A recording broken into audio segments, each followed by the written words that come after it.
Olá, gente, tudo bem? Começando mais uma semana com informações sobre os efeitos da pandemia no nosso dia a dia. Eu, Ricardo Vilches, faço companhia para vocês. Os efeitos econômicos provocados pela pandemia afetaram todo o brasileiro, mas os mais pobres sofreram mais com isso. Os dados foram coletados e analisados pela Fundação Getúlio Vargas. De forma geral, nós todos perdemos 20% de nossa renda em média. Mas os 10% dos brasileiros mais ricos perderam menos, 17% da renda. Já os 50% mais pobres perderam muito mais, 28% da renda. Mas para estes, houve um tremendo de um alívio. O auxílio emergencial, que no início da pandemia pagava R$ 600 para famílias cadastradas. Isso fez com que 13 milhões de brasileiros saíssem da pobreza. Sobre esse assunto, nós falamos com o coordenador da pesquisa, o professor Marcelo Neri.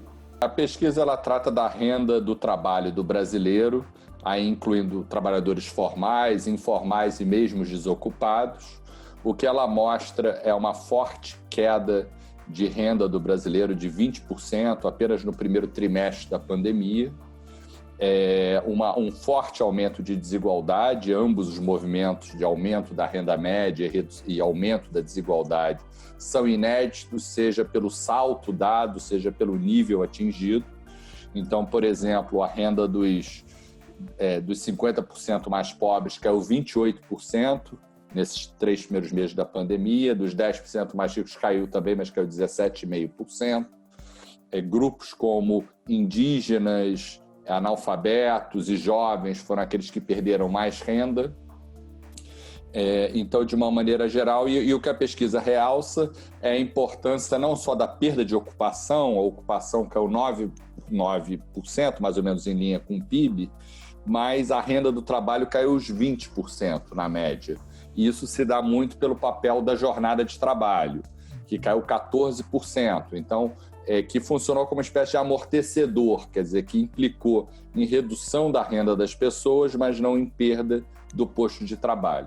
Só para que a gente entenda, quando o senhor fala que isso é inédito, isso não existe paralelo com outro aspecto econômico no Brasil e no mundo. Eu estou falando de recessão, quer dizer, o que a pandemia provocou essa crise econômica, não existe paralelo em comparação com outras crises econômicas, é isso? Exatamente, outras crises econômicas no Brasil, você teve, mesmo se você comparar com a Grande Depressão, em outros países, etc., uma queda de 20% em um trimestre por conta do isolamento social. Você teve que ter essa parada súbita na economia, ela vai voltar aos poucos, a velocidade ainda é desconhecida, mas é de fato um movimento bastante rápido e intenso. Professor, mas tem um aspecto que a gente ouve muito no noticiário, é que fala que esse auxílio emergencial, que no primeiro trimestre foi de R$ 600, ajudou as pessoas a consumirem, a se manterem e também ajudou também o pequeno comerciante. Como pode isso?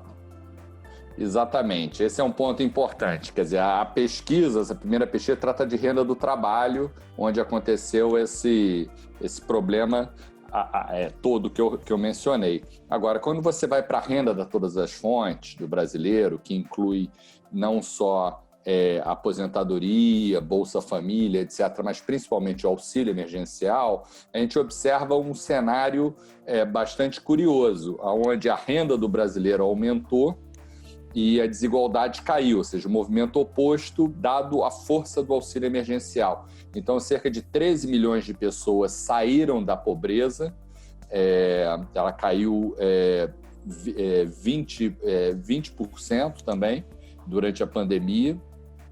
Então, apesar da pandemia, a gente teve, é verdade, alguma perda no topo da distribuição, 6 milhões de pessoas caíram da classe de renda mais alta, então cresceu o meio da distribuição, mas quer dizer, é igualmente impressionante o aumento de renda das pessoas que as pessoas tiveram em função principalmente do auxílio emergencial. Então, no fundo, a gente destaca esses 2 pontos nas 2 pesquisas. A importância do auxílio emergencial como uma espécie de anestesia para tratar as dores da pandemia e, por outro, a importância da suspensão parcial de contratos de trabalho que permitiu empresas e trabalhadores reduzirem a jornada de trabalho. Agora, professor, de uma forma bem didática e bem rápida também, esse Corona Voucher ele vai se encerrar, nós já está pela metade. E esse período de pandemia com o comércio fechado já está sendo retomado. Quer dizer, em quanto tempo o senhor acha que esses dados todos que o senhor acabou de apresentar para a gente vão se alterar?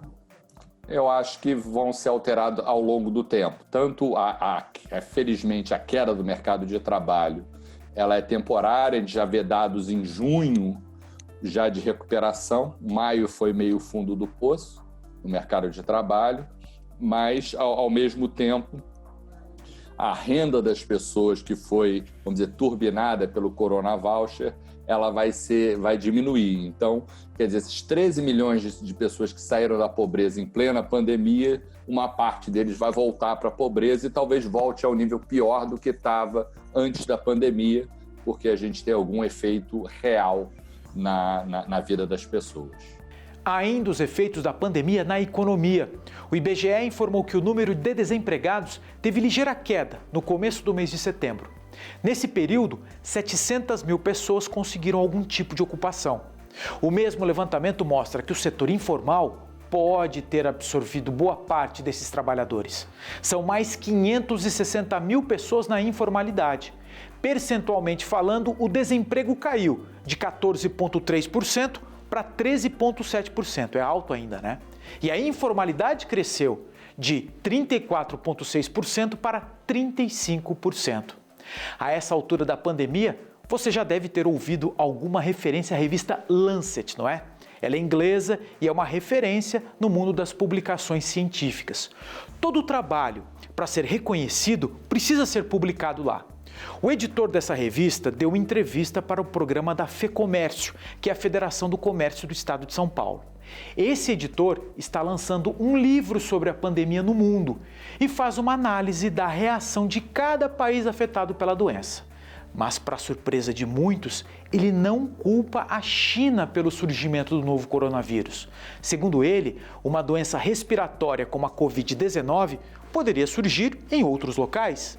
Disse mais também: o mundo teve sorte da doença surgir justamente na China. Ele lembrou que em 2003 o país lidou com outra doença respiratória, mais letal, a SARS, não sei se você se lembra. E na época o governo comunista tentou esconder esse episódio do mundo. Essa situação, segundo o editor da revista, fez com que a China aprendesse com seu erro, fazendo questão de diferenciar profissionais de saúde do governo chinês. Ele agradeceu médicos e cientistas. Acompanhe aí um trecho dessa entrevista. And I want to make it very plain that I think we actually owe a debt of gratitude to Chinese doctors and Chinese scientists for the way they handled the outbreak in its early stages. We have a lot to be grateful to them for. We were fortunate that the outbreak took place in China, because the experience of China in 2002-03, when SARS hit it first, was a very bad one. Because in 2002-03, China did try to suppress the evidence. They did lie to the international community.